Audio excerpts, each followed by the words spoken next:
AP ఎన్నికల్లో గెలిచే స్థానాలపై మంత్రి బొత్స కీలక వ్యాఖ్యలు చేశారు. ఈసారి ఎన్నికల్లో 175 సీట్లు గెలవబోతున్నామని, మరోసారి అధికారం దక్కించుకుంటుందన్నారు. జూన్ 9న విశాఖలో సీఎం జగన్ ప్రమాణ స్వీకారం చేయబోతున్నారని ధీమా వ్యక్తం చేశారు. సార్వత్రిక ఎన్నికల్లో భాగంగా 5వ దశ ఎన్నికలకు సర్వం సిద్ధమైంది. 6 రాష్ట్రాలు, 2 కేంద్రపాలిత ప్రాంతాల్లోని 49 ఎంపీ స్థానాల్లో సోమవారం పోలింగ్ జరగనుంది. వీటిలో యూపీలో 14, పశ్చిమ బెంగాల్లో 7, బీహార్లో 5, ఒడిశాలో 5, జార్ఖండ్లో 3, మహారాష్ట్రలో 13, కశ్మీర్లో 1, లద్దాఖ్లో 1 స్థానం ఉన్నాయి. ఇక ఆయా స్థానాల్లో ఎన్నికల ప్రచారానికి నేటితో తెరపడనుంది. 695 మంది అభ్యర్థులు తమ అదృష్టాన్ని పరీక్షించుకోనున్నారు. గత ప్రభుత్వం నుంచి అనేక రాయితీలు పొందిన ఎల్&టీ సంస్థ ఇప్పుడు మెట్రో నిర్వహణ నుంచి తప్పుకునేందుకు ప్రయత్నిస్తూ ఉండడంతో రేవంత్ రెడ్డి గట్టిగా వార్నింగ్ ఇచ్చారు. మహిళలకు ఉచిత బస్ సౌకర్యం కల్పిస్తున్నామనే సాకుతో మెట్రో నిర్వహణను వదులుకుంటామంటే వేరొకరికి అప్పగిస్తామని సీఎం రేవంత్ రెడ్డి అన్నారు. ఉచిత బస్ సౌకర్యం విషయంలో వెనక్కు తగ్గేది లేదన్నారు. ఏపీలో పోలింగ్ అనంతరం జరుగుతున్న పరిణామాలపై వైసీపీ మహిళా నేత లక్ష్మీపార్వతి స్పందించారు. మంచి అధికారులను తీసేసి పనికిమాలిన వెధవలను పెడితే ఇలాగే జరుగుతుందన్నారు. కొందరు అధికారులను మార్చాలంటూ టీడీపీ పురంధరేశ్వరికి లిస్ట్ ఇచ్చి కావలసిన వాళ్లను తెచ్చుకున్నారు కాబట్టి ఈ విధమైన లా అండ్ ఆర్డర్ సమస్య వచ్చింది.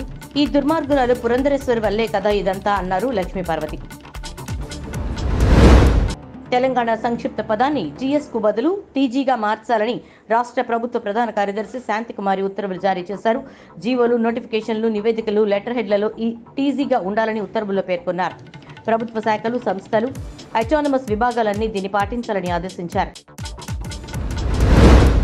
దేశాన్ని దోచుకునే వారిని, అవినీతికి పాల్పడిన వారిని బీజేపీ ప్రభుత్వం చూస్తూ ఊరుకోదు. జైలుకు పంపిస్తామని కేంద్ర హోంమంత్రి అమిత్ షా అన్నారు. మోడీ నేతృత్వంలోని యూపీలో అభివృద్ధి జరిగిందన్నారు. రాష్ట్రం అభివృద్ధి చెందడం వెనుక యోగి కృషి ఉందన్నారు. యూపీ నుంచి రౌడీలు, గూండాలను తరిమి కొడుతున్నామని అమిత్ షా పేర్కొన్నారు. తెలంగాణలో ధాన్యం సేకరణపై జిల్లా కలెక్టర్లతో సీఎస్ శాంతికుమారి సమీక్ష నిర్వహించారు. ధాన్యం సేకరణ పూర్తి చేయాలని, వర్షాలకు ధాన్యం తడిసి రైతులు నష్టపోకుండా చూడాలన్నారు. అటు విద్యా సంవత్సరం ప్రారంభానికి సన్నాహాలపై సీఎస్ సమీక్ష చేపట్టారు. జూన్ 12 లోపు అమ్మ ఆదర్శ పాఠశాలల పనులు పూర్తి చేయాలని సూచించారు. బడులు ప్రారంభమైన రోజే పాఠ్యపుస్తకాలు, యూనిఫామ్లు ఇవ్వాలని ఆదేశించారు.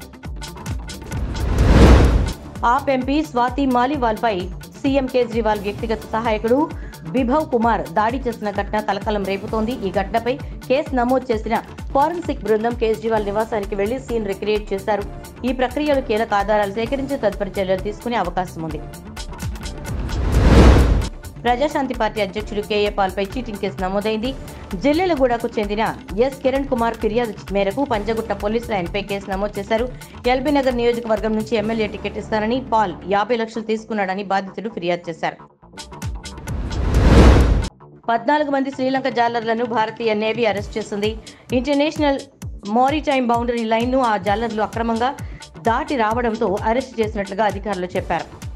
సీ కుకుంబర్ చేపల కోసం మే 14న ఐఎంబీఎల్ దాటి వేటకు రావడంతో భారతీయ జిల్లాల్లోని 7 నాటికల్ మైళ్ల లోపల శ్రీలంక ఫిషింగ్ బోట్లను పట్టుకున్నట్లుగా అధికారులు తెలిపారు.